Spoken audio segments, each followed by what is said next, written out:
भगवान कृष्ण की कहानियों में एक अध्याय ऐसा भी है जो उनकी दिव्य लीलाओं से एकदम अलग है। ये उनके जीवन के आखिरी दिनों की कहानी है। एक ऐसा पल जहां हमें उस सर्वशक्तिमान भगवान की एक मानवीय झलक देखने को मिलती है।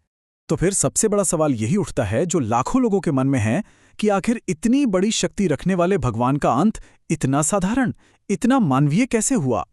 तो इस कहानी की शुरुआत किसी युद्ध के मैदान में नहीं, बल्कि एक बेहद शांत जंगल में होती है। जरा सोचिए, कृष्ण एक बरगद के पेड़ के नीचे अकेले बैठे हैं और उनका युग अब खत्म होने को है। और देखिए, ये सब कुछ अचानक नहीं हुआ। ये एक बहुत गहरे नुकसान का नतीजा था।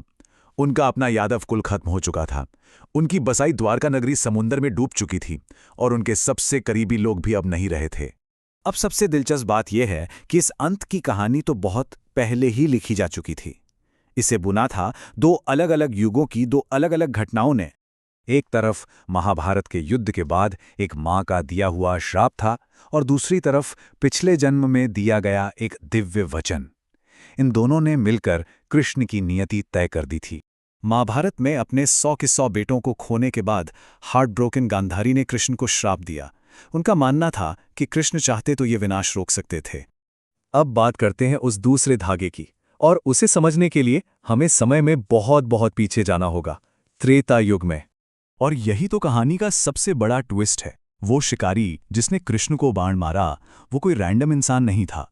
वो वही आत्मा थी जिसे भगवान ने राम अवतार में एक वचन दिया था। तो चलिए अब कहानी के उस सबसे भावुक हिस्से में चलते हैं, कृष्ण के एकांत के वो आखिरी पल जब वो अपने पूरे जीवन को याद कर रहे थे। उन्होंने सोचा कि उनका जीवन एक जेल में शुरू हुआ, जन्म देने वाली माँ देवकी से अलग होना पड़ा और पालन पोषण माँ यशोदा ने किया। फिर उन्हें अपने अधूरे प्रेम का दुख हुआ। राधा के लिए उनका प्यार जो उनके जीवन का सबसे गहरा रिश्ता था, लेकिन किस्मत में हमेशा के लिए बिछड़ना लिखा था। और शायद यही उनका सबसे गहरा दर्द था। सोचिए, उन्होंने पूरी दुनिया के लिए धर्म की स्थापना की, लेकिन अपने ही परिवार को आपस में लड़कर खत्म होते देखने के लिए मजबूर थे। इसी गहरे दुख में उन्होंने अपनी बांसुरी उठाई, वो बांसुरी जो राधा के लिए उनके प्रेम का प्रतीक थी, और उसे तोड़ दिया। ये उनके दिव्य संगीत के अंत का संकेत था। और बस इसी गहरे अकेलेपन में आखिरकार नियति एक शिकारी के बाण के रूप में उनके सामने आ गई। फिर जो हुआ वो बस कुछ पलों में हो गया और सारी भविष्यवाणियां सच हो गईं। शिकारी जरा को झाड़ियों में कृष्ण के पैर को देखकर हिरण होने का भ्रम हुआ। उसने बिना सोचे समझे तीर चला दिया, लेकिन जब वो पास पहुंचा तो उसे अपनी भयानक गलती का एहसास हुआ और वो पैरों में गिरकर माफी मांगने लगा। कृष्ण ने उसे उठाया और समझाया कि वो तो सिर्फ एक जरिया था, ये तो होना ही था।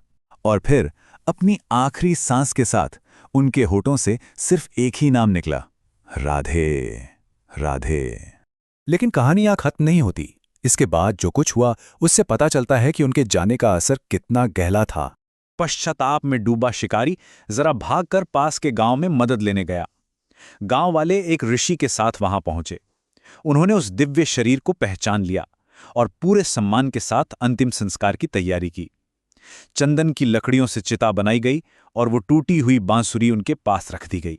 उस ऋषि ने दुखी लोगों को याद दिलाया कि शरीर भले ही खत्म हो जाए, लेकिन कृष्ण का सार, उनका प्रेम, उनका ज्ञान और उनका दिखाया रास्ता हमेशा जिंदा रहेगा। तो ये कहानी हमें एक आखिरी सवाल पर लाकर छोड़ देती है। क्या ये दुखद मृत्यु एक असली अंत था, या ये भी उनकी लीला यानी उस महान दिव्य खेल का ही एक हिस्सा था?